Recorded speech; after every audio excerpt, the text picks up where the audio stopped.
ابھی کچھ ہی دن گزرے تھے جب شہراز اپنی گاڑی لے کر تنزیلہ بیگم کے گھر آیا اور بہانہ بنا دیا کہ میں گھر کے پاس سے ہی گزر رہا تھا تو سوچا آپ سے ملتا چلوں۔ آپ کو کسی مدد کی ضرورت ہو تو آپ مجھے ضرور کہیے گا۔ کہنے کو تو وہ تنزیلہ بیگم سے ملنے آیا تھا، مگر اس کی نظریں گھر میں چاروں طرف اسی لڑکی کو ڈھونڈ رہی تھی جس کو وہ اس نے دیکھ کر گیا تھا، اور اس کا دل اس لڑکی کو دوبارہ دیکھنے کے لیے بے چین ہو رہا تھا، مگر وہ اسے گھر میں کہیں نظر نہیں آ رہی تھی۔ تنزیلہ بیگم نے راحیل کی متلاشی نظروں کو دیکھا تو پوچھنے لگی، آپ کسی کو ڈھونڈ رہی ہیں کیا؟ ارے نہیں نہیں، وہ تو اس دن ایک بچی کو آپ کے ساتھ دیکھا تھا، وہ آج نظر نہیں آ رہی، بس اسی کو دیکھ رہا تھا۔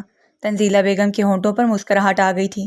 جی وہ میری بیٹی ہے، ابھی پڑوس میں گئی ہے، آپ کہتے ہیں تو میں اسے بلا لاتی ہوں۔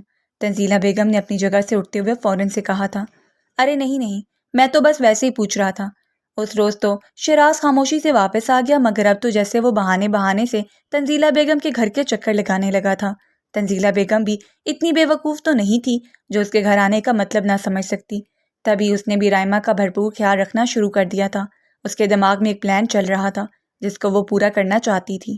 تبھی تو جب بھی شیراز آتا تو تنزیلہ رائمہ کو تیار کر کے کسی نہ کسی بہانے سے اس کے سامنے بھیج دیتی۔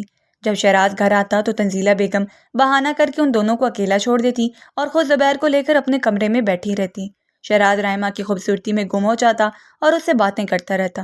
رائمہ کو بھی اتنی خبر نہ تھی کہ وہ اس سے باتیں کیوں کرتا تھا، وہ تو صرف اتنا جانتی تھی کہ اس کے ابا کی کمپنی سے کچھ لوگ اس کی اور اس کی اماں کی مدد کرتے ہیں، جو اس کی اماں کا حال احوال پوچھنے کے لیے گھر آتے جاتے رہتے ہیں، اس لیے وہ بھی خاموشی سے شیراز کے پاس بیٹھی رہتی۔ مگر رائمہ یہ نہیں جانتی تھی کہ تنزیلہ بیگم کے دماغ میں کیا چل رہا تھا۔ ایسے ہی ایک دن جب شیراز تنزیلہ بیگم کے گھر آیا تو اس نے تنزیلہ سے آخر وہ کہہ ہی دیا جو اس کے دل میں تھا۔ وہ کہنے لگا کہ اس کو رائمہ پسند آ گئی اور وہ اس سے شادی کرنا چاہتا ہے۔ باقی یہ آپ کا مسئلہ ہے کہ آپ کو اس لڑکی کو کس طرح سے میرے ساتھ شادی کے لیے راضی کرنا ہے۔ تنزیلہ تو اپنے مقصد میں کامیاب ہو گئی تھی۔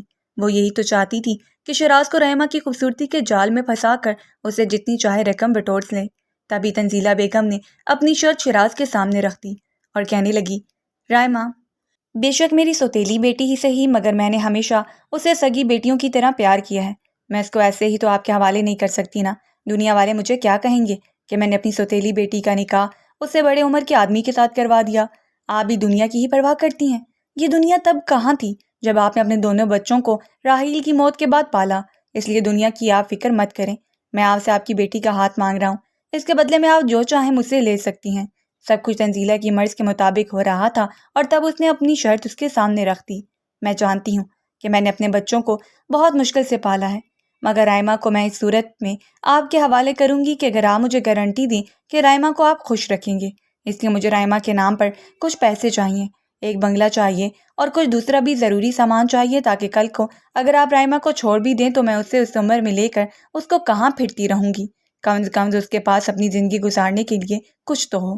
اور شیراز بھی سمجھ چکا تھا کہ تنزیلہ بیگم جو دنیا کے سامنے بنتی تھی ویسی بالکل بھی نہیں تھی، وہ تو ایک انتہائی لالچی قسم کی عورت تھی۔ وہ فوراً راضی ہو گیا۔ اسی دن آج پھر تنزیلہ بیگم سے اس کو مار پڑی تھی اور وہ اپنی آنسوؤں پر قابو کرتی ہوئے برتن دھونے میں مصروف تھی۔ وہ جو اسکول سے تھکی ہاری گھر لوٹی تھی کہ گھر جاتے ہی گرم گرم کھانا کھانے کو ملے گا، مگر گھر آتے ہی کچن میں گدے برتن ہر طرف بکھرے ہوئے تھے اور آتے اس کو حکم مل گیا تھا کہ پہلے وہ کچن کو اچھی طرح سے صاف کرے گی، اس کے بعد ہی اس کو کچھ کھانے کے لیے ملے گا۔ اور جب اس نے کہا کہ اماں میرا بھوک سے برا حال ہو رہا ہے، بلکہ مجھے کھانا دے دیں، تبھی تو تنزیلہ بیگم نے اسے مارا تھا۔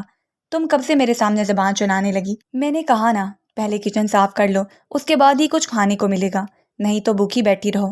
اس کے ہاتھ تیز تیز چل رہے تھے، وہ جلد از جلد سارا کام ختم کرنا چاہتی تھی، اوپر سے گرمی بھی شدید تھی، پانی پینے تک کا وقت نہیں دیا تھا اور آتے ہی مارنا شروع کر دیا تھا، مگر پھر بھی وہ ایک لفظ تک شکایت کا زبان پر نہ لائی تھی اور خاموشی سے سر جھکائے برتن دھو رہی تھی۔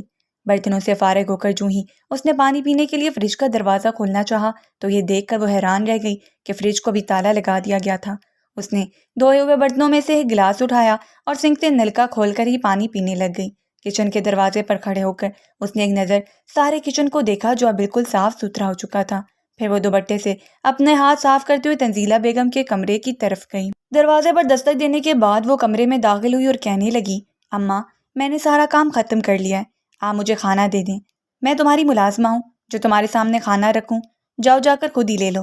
تنزیلہ بیگم نے ڈریسنگ ٹیبل کے سامنے کھڑے اس کو کہہ دیا تھا۔ وہ اماں کیا تکلیف ہے؟ کھڑی کھڑی میری شکل کیا دیکھ رہی ہو؟ بولو کیا کہنا ہے؟ تنزیلہ بیگم نے اب گھوم کر اس کی طرف دیکھا تھا اور غصے سے کہا تھا، فریج کو تو تالا لگا ہوا ہے۔ وہ رک رک کر بولی تھی، لگا ہوا ہے تو پھر؟ تمہارا کھانا باہر میز پر پڑا ہے، فریج میں سے تمہیں کیا چاہیے؟ تنزیلہ بیگم نے اسی غصے میں کہا تھا۔ جی کچھ نہیں۔ وہ بھی چپ کر کے کمرے سے باہر آ گئی تھی۔ اس نے میز پر پڑا ہوا ٹھنڈا کھانا کھایا اور نلکا کھول کر پانی پی لیا اور اپنے کمرے کی طرف چل پڑی۔ کمرہ کیا تھا، سیڑھیوں کے نیچے بنا ہوا ایک چھوٹا سا کمرہ تھا جہاں گھر کا کاٹ کباڑ پڑا ہوا تھا، اور ایک طرف اس نے اپنا کچھ ضرورت کا سامان رکھا ہوا تھا جس میں اس کے کچھ کپڑے اور اسکول کی کتابوں کے علاوہ اور کچھ نہ تھا۔ رائمہ جب 8 سال کی تھی تب اس کی اماں کینسر کی وجہ سے مر گئی تھی اور اس کے باپ نے تنزیلہ بیگم سے دوسری شادی کر لی تھی۔ شروع میں تو تنزیلہ بیگم نے اس کا بہت خیال رکھا تھا، مگر پھر جب اس کی اپنی اولاد ہو گئی تو اس کو رائمہ پر بلا وجہ ہی غصہ آنے لگا۔ تنزیلہ بیگم کو محسوس ہونے لگا کہ وہ کسی اور عورت کی اولاد کو کیوں پال رہی ہے، جس کی وجہ سے وہ اپنی اولاد کو پورا وقت نہیں دے پاتی تھی۔ تب سے اس نے رائمہ پر ظلم کرنا شروع کر دیا تھا۔ ابھی اس بیچاری کی عمر ہی کتنی تھی جس کے سر پر اس نے سارے گھر کی ذمہ داری کا بوجھ بھی ڈال دیا تھا۔ رائمہ 10 سال کی تھی جب سے اس نے گھر کے سارے کام کرنا شروع کر دیے تھے۔ ابھی کچن کا کام تو اس سے اچھی طرح سے نہیں ہوتا تھا، اس لیے تنزیلہ بیگم نے اس پر گھر کی صفائی اور کچن کی صفائی کی ذمہ داری ڈال دی تھی۔ رائمہ نے بہت بار کہا تھا کہ اماں مجھے اسکول جانا ہوتا ہے، اسکول سے کام بھی ملتا ہے جو کرتے کرتے مجھے رات ہو جاتی ہے، اس لیے میں اتنے سارے کام اکیلے نہیں کر سکتی۔ مگر تنزیلہ بیگم نے اس کی ایک نہ سنی اور اس کے سامنے ایک شرط رکھ دی کہ اگر وہ پڑھنا چاہتی ہے تو اس کے ساتھ ساتھ اس کو گھر کے کام بھی کرنا ہوں گے۔ اگر وہ گھر کے کام نہیں کر سکتی تو اسکول چھوڑ کر گھر بیٹھ جائے، تب وہ سارے کام آسانی سے کر سکے گی نا۔ اور رائمہ نے تنزیلہ بیگم کی بات مان لی تھی۔ رائمہ اپنے ابا سے بھی شکایت نہیں کر سکتی تھی کیونکہ 1-2 بار اس نے اپنے ابا سے شکایت کی تھی، تو تنزیلہ بیگم نے راحیل کی غیر موجودگی میں رائمہ کی بہت پٹائی کی تھی اور اس کو دھمکی بھی دی تھی کہ اگر اس نے دوبارہ اپنے باپ سے کوئی شکایت کی تو اس بار وہ پہلے سے بھی زیادہ بری طرح پیش آئے گی۔ اس لیے رائمہ بھی ڈر گئی تھی اور راحیل سے کوئی شکایت نہیں کی تھی۔ کپڑے دھونے کے لیے اور سارے گھر کی صفائی کے لیے راحیل نے تنزیلہ بیگم کو ایک ملازمہ رکھ کر بھی دی تھی جو صبح صبح آ جاتی تھی اور سارے گھر کی صفائی کر لیتی۔ ہفتے میں 2 بار مشین لگا کر کپڑے دھو جاتی، لیکن جب تک رائمہ اسکول سے واپس آتی تب تک گھر ایک بار پھر سے بکھرا ہوا ہوتا اور رائمہ کو سارے گھر کی صفائی دوبارہ سے کرنی پڑتی۔ وہ اسکول سے آ کر گھر کی صفائی کرنے کے بعد ناشتے کے برتن دھوتی، اس کے ساتھ ساتھ تنزیلہ بیگم دوپہر کا کھانا بناتی اور وہ کھانا بنانے میں بھی اپنی اماں کی مدد کرتی، کیونکہ تنزیلہ بیگم رائمہ سے کہتی تھی اب وہ بڑی ہو رہی ہے اس لیے گھر کے کاموں میں ہاتھ بٹایا کرے اور گھرداری بھی سیکھے۔ آخر کل کو اس کو رخصت ہو کر کسی اور گھر جانا ہی تو تھا، اور اگر وہاں سے کوئی شکایت آ گئی تو انگلی تو تنزیلہ بیگم پر ہی اٹھے گی نا، کہ اس نے رائمہ کی کوئی تربیت ہی نہیں کی تھی، نہ ہی اسے گھر کا کوئی کام سکھایا تھا۔ اس لیے رائمہ نے نہ تو تنزیلہ بیگم سے کبھی کوئی شکایت کی تھی اور نہ ہی راحیل سے کبھی تنزیلہ بیگم کے رویے کے بارے میں بات کی تھی۔ رائمہ بچپن سے ہی بہت صبر والی بچی تھی، اس لیے تو اس نے تنزیلہ بیگم کے برے رویے کو بھی خاموشی سے برداشت کیا تھا، اور وہ تنزیلہ بیگم کی مار کھانے کے باوجود بھی اس کا ہر حکم مانتی تھی، اس کی ہر بات مانتی تھی۔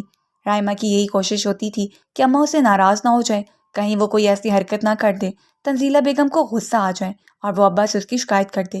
مگر راحیل صاحب کو اتنی پرواہ کہاں تھی کہ وہ تنزیلہ بیگم سے دوسری شادی کرنے کے بعد اتنی ہی خبر رکھ لیتا کہ وہ اس کی بیٹی کے ساتھ کیا سلوک کرتی تھی۔ اس نے تو دوسری شادی کر کے تنزیلہ کو رائمہ کے اوپر مسلط ہی کر دیا تھا اور خود اپنے کام میں ایسا مصروف ہوا تھا کہ اس کو کوئی ہوش نہیں ہوتی تھی کہ اس کی پیٹھ پیچھے گھر میں تنزیلہ بیگم رائمہ کے ساتھ کیا سلوک کرتی تھی۔ راحیل ایک بہت اچھی کمپنی میں کام کرتا تھا جہاں سے اس کو ہر مہینے ایک تگڑی سیلری ملتی تھی۔ سیلری کے علاوہ بھی اس کمپنی کے مالکان راحیل کا بہت خیال رکھتے تھے، کیونکہ وہ اس کمپنی کے سب سے پرانے اور وفادار ملازموں میں سے تھا، اس لیے کمپنی اس کو سیلری کے علاوہ بھی ہر مہینے کچھ ایکسٹرا الاؤنس دیتی تھی جو وہ لا کر تنزیلہ بیگم کے ہاتھ میں تھما دیتا تھا۔ اس نے کبھی بھی مڑ کر نہیں پوچھا تھا کہ وہ سارے پیسے کہاں خرچ کرتی تھی۔ البتہ رائمہ کو ہر مہینے کا جیب خرچ ضرور ملتا تھا۔ تنزیلہ بیگم رائمہ کو جیب خرچ دے کر یہ جتا دیا کرتی تھی کہ وہ اس کی ماں ہے اور اس کو رائمہ کا احساس ہے۔ وہ ہر مہینے رائمہ کے ہاتھ پر کچھ پیسے رکھ دیتی اور اس کو کہتی کہ تم کیا سمجھتی ہو، میں اتنی ظالم ہوں کہ تمہارا خیال نہ رکھوں؟ اتنی بھی بری نہیں ہوں میں جتنا کہ تم مجھے سمجھتی ہو۔ جبکہ رائمہ وہ پیسے بہت خوشی سے لے لیتی اور کہتی اماں آپ تو بہت اچھی ہیں، میں نے تو کبھی بھی آپ کے بارے میں کچھ برا نہیں سوچا، آپ تو میرا بہت خیال رکھتی ہیں۔ اس کی ان باتوں کو سن کر تنزیلہ بیگم اپنے چہرے پر مسکراہٹ سے جا لیتی وہ بھی جانتی تھی کہ رائمہ گھر کا سارا کام کرتی تھی۔ اگر وہ گھر کا کام نہ کرتی تو تنزیلہ بیگم کو خود ہی سارا دن خوار ہونا پڑتا۔ اس کے بجائے ایک اور ملازمہ رکھنے کے اس نے رائمہ کے ذمہ ہی سارے کام لگا دیے تھے، جس کے عوض وہ اس کو چند پیسے دے دیا کرتی تھی اور رائمہ انہی پیسوں میں بہت خوش ہو جایا کرتی تھی اور دل ہی دل میں سوچتی تھی کہ اماں بس کبھی کبھار مجھ پر غصہ ہی تو ہو جاتی ہے، ویسے تو میرا بہت خیال رکھتی ہیں، ورنہ کہاں سوتیلی ماں ہر مہینے اپنے سوتیلے بچوں کو جیب خرچ کے لیے پیسے دیں۔ میں نے تو ایسا کبھی نہیں دیکھا۔ رائمہ کو جو جیب خرچ ملتا تھا اور اس پر بہت خوش تھی۔ ان میں سے کچھ پیسے وہ اسکول کے لیے بچا کر رکھ لیتی اور کچھ کمرے میں پڑی ہوئی پرانی الماری میں جمع کر لیتی۔ جب کبھی تنزیلہ بیگم اس کو اپنے ساتھ بازار لے کر جاتی تو وہ انہیں پیسوں میں سے اپنی پسند کی چیزیں خرید لاتی، کیونکہ تنزیلہ بیگم نے تو کبھی اتنی زحمت بھی نہیں کی تھی کہ اس کو چند چیزیں ہی خرید کر لے دیتی، جن کو دیکھ کر وہ بیچاری بچی خوش ہو جاتی۔ رائمہ نے انہی پیسوں میں سے اپنے کچھ کپڑے بنائے تھے اور کچھ جیولری اور جوتے وغیرہ لے کر رکھے تھے۔ تنزیلہ بیگم کو اس پر بھی کوئی اعتراض نہیں ہوا تھا، کیونکہ وہ تو اس کو جیب خرچ دیکھ کر اپنی ذمہ داری سے آزاد ہو جاتی تھی اور ایسا ظاہر کرتی تھی جیسے اس نے رائمہ پر بہت بڑا احسان کیا ہے جو اس کو جیب خرچ وقت پر دے دیتی ہے۔ جب رائمہ 12 سال کی ہوئی تو تنزیلہ بیگم دوبارہ امید سے ہو گئی۔ راحیل نے رائمہ کو تاکید کی تھی کہ وہ تنزیلہ کا بھرپور خیال رکھے، کیونکہ بہت جلد اس کو ایک چھوٹا بھائی ملنے والا تھا، اور رائمہ یہ خبر سنتے ہی بے حد خوش ہو گئی تھی۔ وہ تنزیلہ بیگم کا تو پہلے بہت خیال رکھتی تھی، اس کا ہر حکم مانتی تھی، مگر اب تو تنزیلہ بیگم نے دوپہر کے کھانے کی ذمہ داری بھی رائمہ پر ڈال دی تھی۔ اس بیچاری نے تنزیلہ بیگم سے پوچھ کر دوپہر کا کھانا بھی بنانا شروع کر دیا تھا۔ اس کے باوجود بھی اگر کبھی ہنڈیا میں نمک مرچ تیز ہو جاتی تو رائمہ کی شامت آ جاتی اور تنزیلہ بیگم اس کو 2 تھپڑ لگا کر کہتی، کب سیکھو گی تم کھانا بنانا؟ کتنا عرصہ ہو گیا ہے تمہیں بتاتے ہوئے کہ کیسے پکانا ہے، مگر تم ہو کہ تمہارا دھیان پتہ نہیں کہاں ہوتا ہے۔ کتنی بار کہا ہے جب میں تمہیں کچھ بتا رہی ہوتی ہوں تو دھیان سے سن لیا کرو، مگر تم پر تو کسی بات کا اثر ہی نہیں ہے۔ تم نہ جانے مجھے کیا سمجھتی ہو، میں جو بھی کرتی ہوں تمہارے بھلے کے لیے ہی کرتی ہوں۔ رائمہ بیچاری خود کو سنبھالتے ہوئے تنزیلہ بیگم سے معافی مانگتی کہ آئندہ ایسا کچھ نہیں ہوگا، میں تو کوشش کرتی ہوں، مگر کبھی نمک زیادہ ہو جاتا ہے اور کبھی مرچ، مجھے پتہ ہی نہیں چلتا۔ وہ بیچاری چھوٹی بچی آخر ویسا کھانا کیسے بنا سکتی تھی جیسا کہ تنزیلہ بیگم بناتی تھی؟ وہ تو ابھی معصوم سی بچی تھی جس کی کھیلنے کودنے کی عمر تھی، اور تنزیلہ بیگم نے سارے گھر کی ذمہ داری اس کے چھوٹے چھوٹے کندھوں پر ڈال دی تھی۔ اس کے باوجود بھی وہ خوش تھی کہ اس کو چھوٹا بھائی ملنے والا تھا، اور وہ تنزیلہ بیگم کی ہر بات، ہر حکم کو خوشی خوشی مان لیا کرتی تھی۔ رائمہ نے تو تنزیلہ بیگم کو ہمیشہ اپنی ماں ہی سمجھا تھا، ایک تنزیلہ ہی تھی جسے تو جب سے یہ معلوم ہوا تھا کہ وہ پھر سے ماں بننے والی ہے تو رائمہ اسے بہت بری لگنے لگی تھی۔ ایسا ہی ایک مصروف دن تھا جب آفس سے واپسی پر راحیل کا بہت برا ایکسیڈنٹ ہوا تھا اور وہ موقع پر ہی جاں بحق ہو گیا تھا۔ تنزیلہ بیگم اور رائمہ شام کے کھانے کی تیاری میں مصروف تھے جب فون کی گھنٹی بجی تھی اور تنزیلہ نے کچن سے نکل کر فون کان سے لگایا تھا۔ فون پر 1 منٹ بات کرنے کے بعد ہی اس کی چیخ سنائی دی تھی اور فون اس کے ہاتھوں سے گر پڑا تھا۔ رائمہ بھاگتے ہوئے تنزیلہ بیگم کے پاس گئی تھی جو بس روئے جا رہی تھی۔ راحیل کی موت کی خبر سن کر تنزیلہ تو جیسے پاگل ہی ہو گئی تھی، اس پر ایک قیامت ہی ٹوٹ گئی تھی۔ رائمہ بار بار تنزیلہ بیگم کو ہلا ہلا کر پوچھ رہی تھی، اماں کیا ہو گیا؟ آپ کیوں رو رہی ہیں؟ کس کا فون تھا؟ کچھ بتائیں تو صحیح۔ مگر تنزیلہ بس آنسو بہائے جا رہی تھی۔ تبھی رائمہ نے فرش پر گرا ہوا فون اٹھایا اور کان سے لگایا، ہیلو، کون بول رہا ہے؟ مگر فون تو بند ہو چکا تھا۔ شام کو راحیل کی خون سے لت پت لاش گھر آ گئی تھی اور رائمہ کو بھی تنزیلہ بیگم کے اس طرح سے رونے کی وجہ سمجھ آ گئی تھی۔ سارا گھر لوگوں سے بھرا ہوا تھا، کوئی تنزیلہ کو چپ کروا رہا تھا تو کوئی رائمہ کو پیار کر رہا تھا، اس کو حوصلہ دے رہا تھا، مگر دونوں نے بے تحاشا روئی جا رہی تھی۔ اس دکھ میں تو تنزیلہ کو بھی بھول ہی گیا تھا کہ رائمہ اس کی سوتیلی بیٹی تھی۔ وہ رائمہ کو بھی اپنے گلے کے ساتھ لگا کر پھوٹ پھوٹ کر رو رہی تھی اور رائمہ بھی تنزیلہ بیگم کی گود میں سر چھپائے آنسو بہا رہی تھی۔ دونوں اس وقت ایک ہی صدمے سے گزر رہے تھے۔ تنزیلہ کی تو بھی راحیل کے ساتھ زندگی شروع ہی ہوئی تھی اور اس کو ایک سوتیلی بچی تھما کر دنیا سے رخصت ہو گیا تھا۔ تنزیلہ بیگم کو اس بات کا تو اتنا صدمہ نہیں تھا کہ راحیل اس کو تنہا چھوڑ گیا تھا، اس کو تو اس بات کا دکھ تھا کہ اب اس کو رائمہ کا بوجھ بھی اٹھانا پڑے گا، مگر وہ یہ سب کیسے کرے گی؟ اسے کچھ سمجھ نہیں آ رہا تھا۔ سارا گھر تو راحیل کی کمائی پر ہی چل رہا تھا، اس کو سمجھ ہی نہیں آ رہا تھا کہ اب ان دونوں کا گزارا کیسے ہوگا۔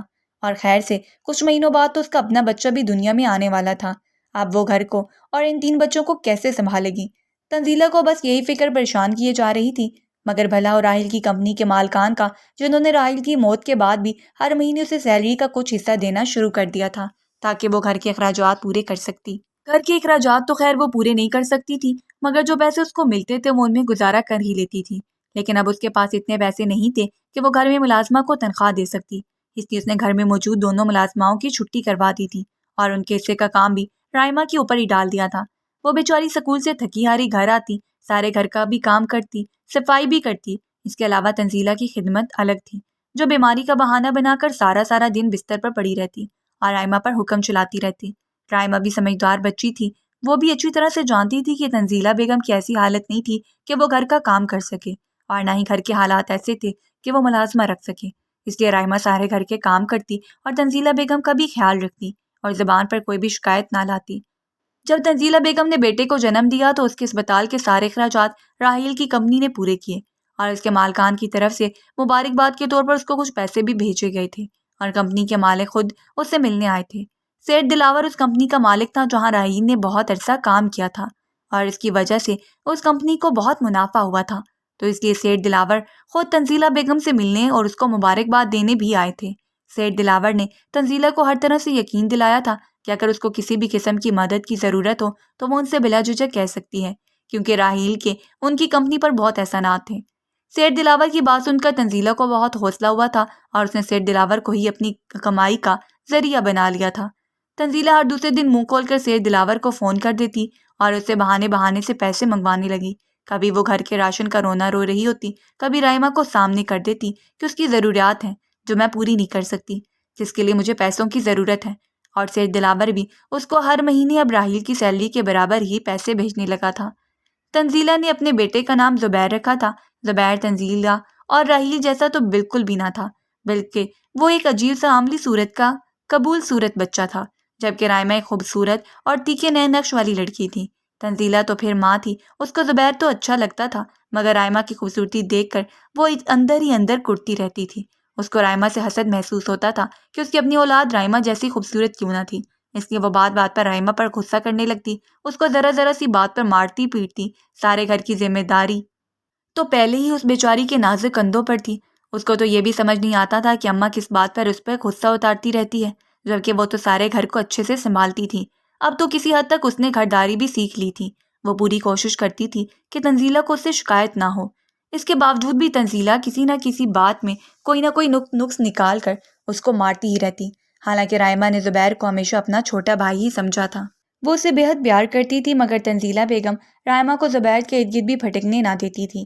رائما نے کبھی بھی تنزیلہ کو اپنی سوتیلی ماں نہ سمجھا تھا اور نہ ہی زبیر کو اپنا سوتیلا بھائی سمجھا تھا، بلکہ وہ تنزیلہ کی بالکل اپنی ماں کی طرح ہی عزت کرتی تھی اور زبیر سے بھی بالکل بھائیوں جیسا پیار کرتی تھی۔ وہ بیچاری نہ سمجھتی تھی کہ تنزیلہ اس کے ساتھ اس قدر برا رویہ کیوں رکھے ہوئے تھے۔ اب تو تنزیلہ بیگم نے رائما کو جیب خرچ بھی دینا بند کر دیا تھا، بس کبھی کبھار اگر اس کا موڈ اچھا ہوتا تو رائما کو کچھ پیسے دے دیتی، جن کو رائما خوشی خوشی لے لیتی۔ اس نے کبھی بھی تنزیلہ بیگم سے کوئی شکایت نہیں کی تھی کہ وہ اس کو جیب خرچ کیوں نہیں دیتی یا اس کی دوسری ضروریات پوری کیوں نہیں کرتی۔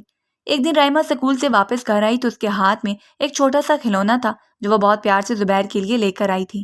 گھر آتی اس نے وہ کھلونا زبیر کو دینا چاہا، مگر تنزیلہ بیگم نے اس سے وہ کھلونا لے کر 2 ٹکڑوں میں توڑ پھینکا اور رائما کے منہ پر زوردار تھپڑ لگا کر کہنے لگی، میرے بیٹے سے دور رہا کرو، اگر تمہیں اس گھر میں رکھا ہوا ہے تو دوبارہ میرے بیٹے کے قریب آنے کی کوشش مت کرنا۔ اماں، آپ کیسی باتیں کر رہی ہیں؟ یہ میرا بھی تو بھائی ہے، میرا بھی تو دل چاہتا ہے کہ میں اس کے ساتھ کھیلوں، اس کو پیار کروں، پھر آپ میرے ساتھ ایسا کیوں کرتی ہیں؟ میں نے تو کبھی بھی آپ سے کچھ کہا نہیں، اس کے باوجود بھی آپ مجھ سے پیار ہی نہیں کرتی، بلکہ ہر وقت مجھ پر ہی غصہ اتارتی رہتی ہیں۔ رائما گال پر ہاتھ رکھے آنسو آنکھوں میں لیے تنزیلہ بیگم سے کہہ رہی تھی، میں نے تمہیں کہا نا کہ دوبارہ میرے بیٹے کے قریب آنے کی کوشش مت کرنا، اور کوئی نہیں ہے یہ تمہارا بھائی، تمہاری ماں تو مر گئی ہے اور باپ بھی تمہیں چھوڑ کر چلا گیا ہے، یہ صرف میرا بیٹا ہے، تمہارا یہ کچھ نہیں لگتا، تنزیلہ بیگم نے رائما کو دھکا دیتے ہوئے کہا تھا۔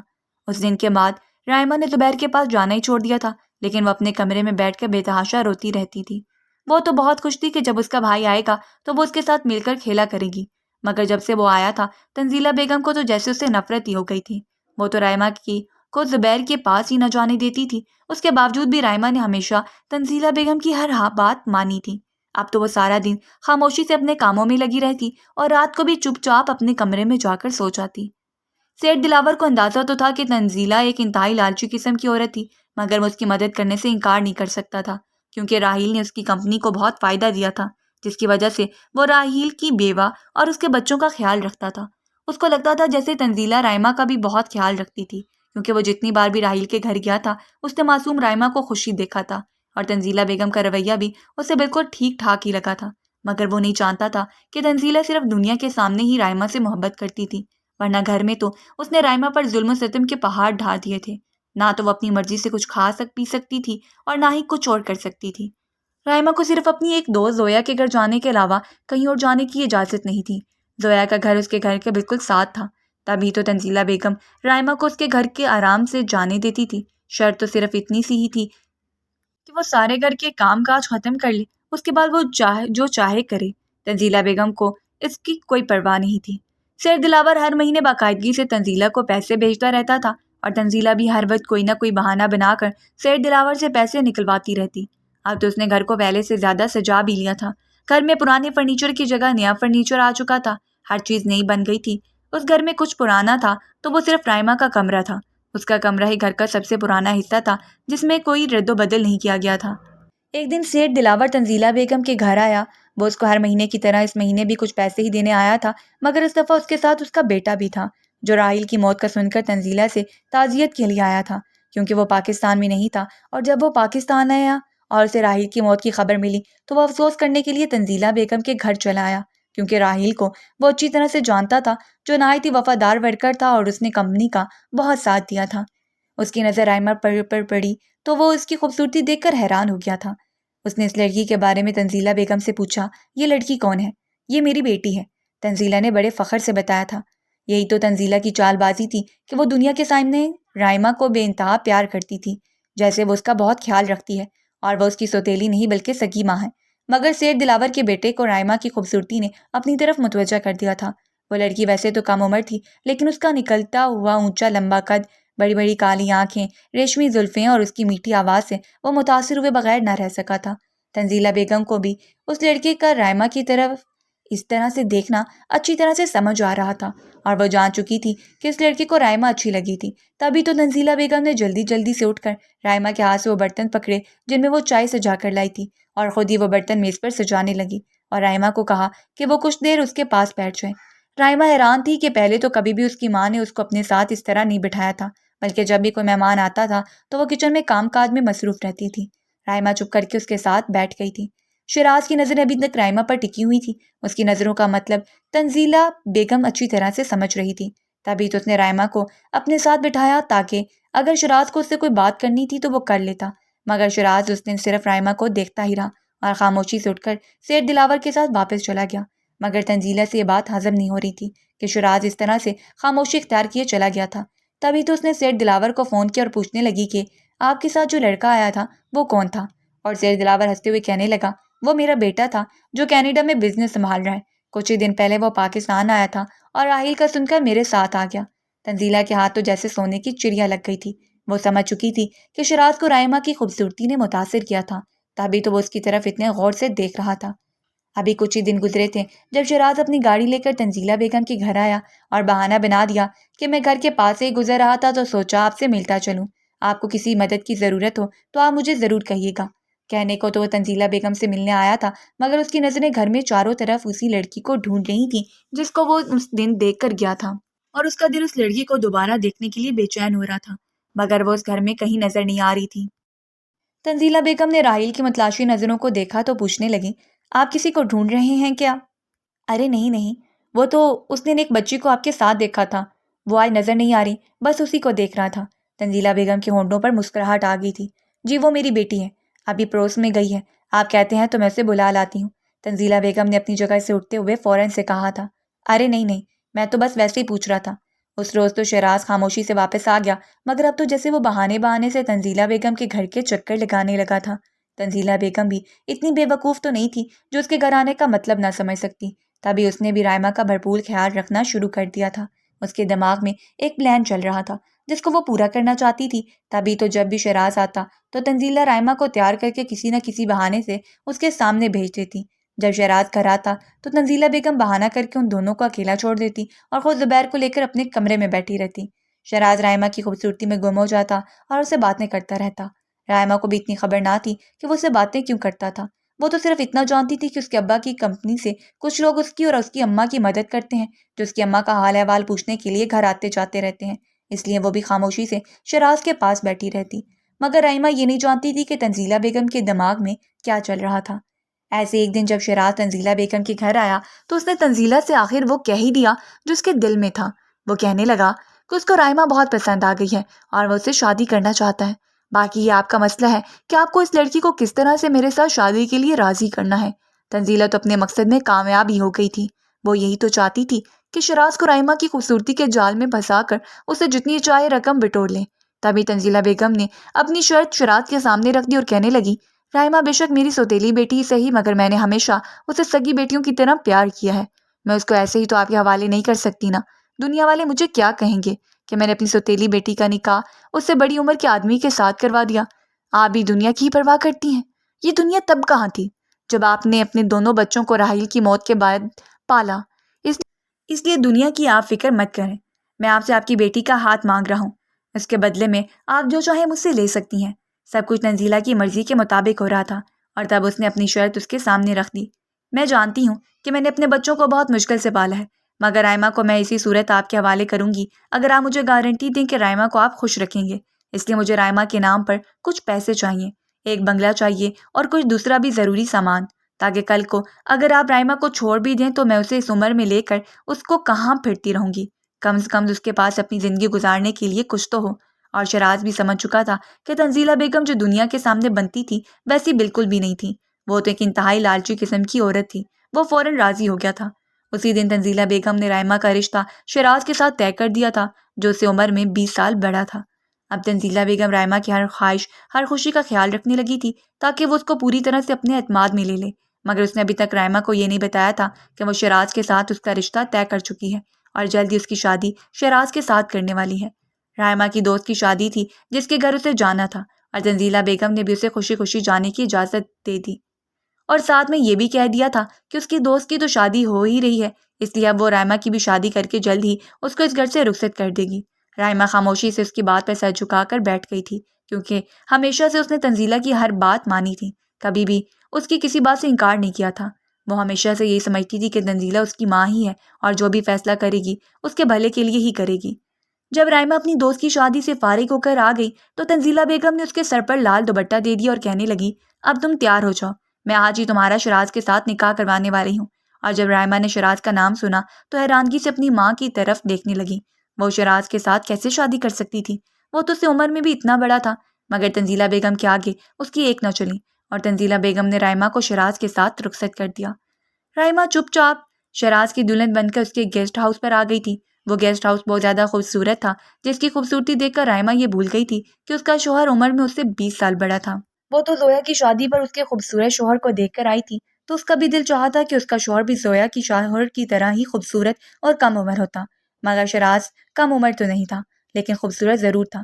اس نے اپنے آپ کو بہت فٹ رکھا ہوا تھا، جس کی وجہ سے اس کی عمر کا اندازہ لگانا مشکل تھا۔ رائمہ دلہن بنی شراز کے کمرے میں بیٹھی تھی جب شراز کمرے میں آیا اور آتے ہی اس کو منہ دکھائی میں ایک ڈائمنڈ رنگ پہنا دی، جو دیکھ کر رائمہ حیران رہ گئی تھی۔ اس نے تو زندگی میں کبھی سونے کا سیٹ بھی نہیں دیکھا تھا اور آج اس کو ہیرے کی انگوٹھی ہی مل گئی تھی۔ رائمہ نے انگوٹھی لینے سے انکار کر دیا تھا۔ وہ کہنے لگی، یہ تو بہت مہنگی ہے، میں اس کا کیا کروں گی؟ شراز رائمہ کا ہاتھ تھامتے ہوئے کہنے لگا، میں جانتا ہوں کہ تم نے زندگی میں کیا مشکلات دیکھی ہیں، اور میں تمہاری ماں کو بھی جانتا ہوں، وہ بہت لالچی عورت ہے اور تم پر بہت ظلم کرتی ہے، مگر اب تمہیں فکر کرنے کی کوئی ضرورت نہیں۔ میں تمہیں اس لالچی عورت کے رحم و کرم پر نہیں چھوڑوں گا۔ یہ آپ کیسی باتیں کریں؟ میری اماں ایسی بالکل نہیں ہے، بلکہ وہ میرا بہت خیال رکھتی ہے۔ رائمہ کو شراز کا اس طرح سے بولنا بالکل بھی اچھا نہیں لگا تھا۔ شراز نے اس کی بات کو نظر انداز کر دیا اور اس کی طرف ایک تحفہ بڑھایا۔ رائمہ نے وہ تحفہ پکڑا اور اس کو کھولنے لگی، مگر وہ یہ دیکھ کر حیران رہ گئی تھی کہ اس میں گلابی رنگ کی نائٹی تھی۔ تبھی شراز نے اس کو کہا کہ اس کو پہنو۔ رائمہ حیران تھی کہ اس نے پہلے کبھی ایسے کپڑے نہیں پہنے تھے۔ اس نے وہ نائٹی اٹھا کر ویسے ہی رکھ دی اور کہنے لگی کہ وہ ایسے کپڑے نہیں پہنتی، نہ ہی اس کو یہ پسند ہے۔ شراز جانتا تھا کہ تنزیلہ نے رائمہ کو اس کے بارے میں کچھ بھی نہیں بتایا تھا، بلکہ اس کی شادی زبردستی اس کے ساتھ کروا دی تھی، اس لیے اس نے رائمہ پر زور زبردستی نہیں کی تھی، بلکہ اس نے وہ نائٹی سے واپس لے لی اور کہنے لگا، جب تمہارا دل کرے تب تم یہ پہن سکتی ہو، میں تمہیں مجبور نہیں کروں گا۔ سب سے پہلے مجھے تمہیں تمہاری ماں کی حقیقت سے یہ آگاہ کرنا ہے، جو تم ماننے کے لیے تیار نہیں ہو، کہ وہ لالچی ہے اور پیسوں کے بدلے میں ہی اس نے تمہیں میرے حوالے کر دیا ہے۔ مگر رائمہ تھی کہ وہ یہ بات ماننے کے لیے تیار ہی نہ تھی۔ کچھ دنوں کے بعد رائمہ نے شراز سے کہا کہ وہ اماں سے ملنا چاہتی ہے، اس لیے وہ اس کو اماں سے ملوانے اس کے پرانے گھر لے جائے۔ شراز نے رد و رائمہ سے شادی ہی اس کی معصومیت اور خوبصورتی سے متاثر ہو کر کی تھی، اور یہ بھی جانتا تھا کہ تنزیلہ اس پر بہت ظلم کرتی تھی، اس لیے تو رائمہ کو جلد سے جلد اپنے گھر لے آیا تھا، مگر اب وہ دوبارہ اسی گھر میں جانے کی ضد کر رہی تھی۔ شراز نے کچھ بھی کہے بغیر اس کو اس کی ماں سے ملوانے کے لیے بھیج دیا تھا۔ تنزیلہ بیگم بہت خوش ہو کر رائمہ سے ملی تھی، اور رائمہ بھی حیران تھی کہ اس کی اماں کو پہلے تو کبھی اس پر اتنا پیار نہیں آیا تھا۔ جب تنزیلہ نے رائمہ کے ہاتھ میں وہ ہیرے کی انگوٹھی دیکھی تو وہ پوچھے بغیر نہ رہ سکی اور کہنے لگی، تمہارے ہاتھ میں انگوٹھی تو بہت پیاری ہے، یہ کہاں سے آئی؟ رائمہ بھی خوشی ہو کر بتانے لگی کہ یہ اس کو شیراز نے دی ہے۔ ہائے کتنی مہنگی ہے، لگتا ہے وہ تمہارا بہت خیال رکھتا ہے، تنزیلہ بیگم نے اس کے ہاتھ سے انگوٹھی اتارتے ہوئے کہا تھا۔ شیراز رائمہ کو لے کے گھر واپس آ گیا تھا اور اس کی نظر اس کے خالی ہاتھ کی طرف تھی۔ شیراز کے چہرے پر ایک مسکراہٹ آ گئی تھی۔ وہ رائمہ سے پوچھنے لگا کہ وہ انگوٹھی کہاں ہے جو میں نے تمہیں دی تھی، اور رائمہ ماتھے پر ہاتھ مارتے ہوئے کہنے لگی، وہ تو اماں نے دیکھنے کے لیے اتاری تھی، مجھے واپس لینا یاد ہی نہیں رہا۔ اور شیراز کو سب سمجھ آ رہا تھا۔ رائمہ نے گھر جاتے ہی اماں کو فون کر کے اس انگوٹھی کے بارے میں پوچھا تھا، مگر اماں کی بات سن کر وہ حیران رہ گئی تھی۔ جب اماں کہنے لگی، وہ تو میں نے تمہیں اسی وقت واپس کر دی تھی۔ رائمہ اماں کو بار بار کہہ رہی تھی وہ آپ کے پاس ہی تھی، مگر اماں نہ مانی۔ اس انگوٹھی کے بعد بھی ایسی بہت سی چیزیں تھیں جو تنزیلہ بیگم نے دھوکے سے اس سے لے لی تھی۔ شیراز سب کچھ جانتا تھا، مگر اس نے رائمہ سے کچھ نہیں پوچھا تھا۔ ایک دن جب رائمہ نے تنزیلہ سے ملنے کے لیے شیراز سے پوچھا تو تب شیراز نے اس سے ان تمام چیزوں کے بارے میں پوچھا جو تنزیلہ بیگم رکھ چکی تھی۔ تب رائمہ کے پاس شیراز کو دینے کے لیے کوئی جواب نہ تھا، اور رائمہ کو بھی احساس ہو گیا تھا کہ شیراز اس کی اماں کے بارے میں بالکل ٹھیک ہی تو کہتا تھا۔ تب رائمہ کو اندازہ ہو گیا تھا کہ تنزیلہ کا رویہ ایک دم سے اس کے ساتھ اتنا اچھا کیسے ہو گیا تھا۔ اس کو سب سمجھ آ گیا تھا کہ پہلے تو تنزیلہ بیگم نے کبھی بھی اس کو اتنا پیار نہیں کیا تھا، مگر اب اس کا بے حد خیال کیوں رکھنے لگی تھی۔ شیراز نے اب رائمہ کو تنزیلہ بیگم کے گھر جانے سے سختی سے منع کر دیا تھا، کیونکہ وہ اس کو چاہتا تھا، اس سے بے پناہ محبت کرتا تھا، اور تنزیلہ بیگم کے ہاتھوں وہ رائمہ کو استعمال ہونے نہیں دے سکتا تھا۔ اس لیے بجائے تنزیلہ بیگم کے خلاف بات کرنے کے وہ رائمہ کا دل برا کرتا، وہ چاہتا تھا کہ رائمہ کے سامنے تنزیلہ بیگم کی اصلیت خود ہی آ جائے، اور وہ آ گئی تھی۔ اب رائمہ تنزیلہ کے گھر کبھی نہیں گئی تھی، اور تنزیلہ بیگم اپنے لالچ کے ہاتھوں رائمہ کو کھو بیٹھی تھی، جو اس کے گھر کا خرچہ چلانے کی وجہ بنی ہوئی تھی، جس کو آگے کر کے وہ سیٹ دلاور سے پیسے بٹورتی تھی، اور اس کے ہاتھوں سے رائمہ بھی نکل گئی تھی، اور اس کے گھر کے اخراجات کے لیے آنے والی کمائی بھی رک گئی تھی۔ اب وہ اپنے بیٹے زبیر کے ساتھ اکیلی ہی اس گھر میں رہ گئی تھی۔ رائمہ چونکہ شیراز سے کافی چھوٹی تھی، اس لیے شیراز نے اس پر کبھی کوئی زور زبردستی نہیں کی تھی۔ وہ اسے پیار سے بات کرتا، اس کی ضروریات کا، اس کی خواہشات کا خیال رکھتا، اور رائمہ نے بھی جیسے تنزیلہ کی قید سے نکل کر سکھ کا سانس لیا تھا، اور وہ شیراز کے ساتھ خوش رہنے لگی تھی۔ آہستہ آہستہ اس کو بھی شیراز سے محبت ہونے لگی تھی، اور وہ تنزیلہ کو بھول کر اپنی زندگی میں مصروف ہو گئی تھی۔ وہ ہمیشہ سوچتی تھی کہ اس کی ماں نے بے شک اس پر بہت ظلم کیے تھے، اور شیراز سے شادی بھی صرف اپنے ہی فائدے کے لیے کروائی تھی، مگر فائدہ ہونے کی بجائے الٹا اس کو ہی نقصان اٹھانا پڑ گیا تھا، اور اب وہ اکیلی ہی بے آسرا رہ گئی تھی۔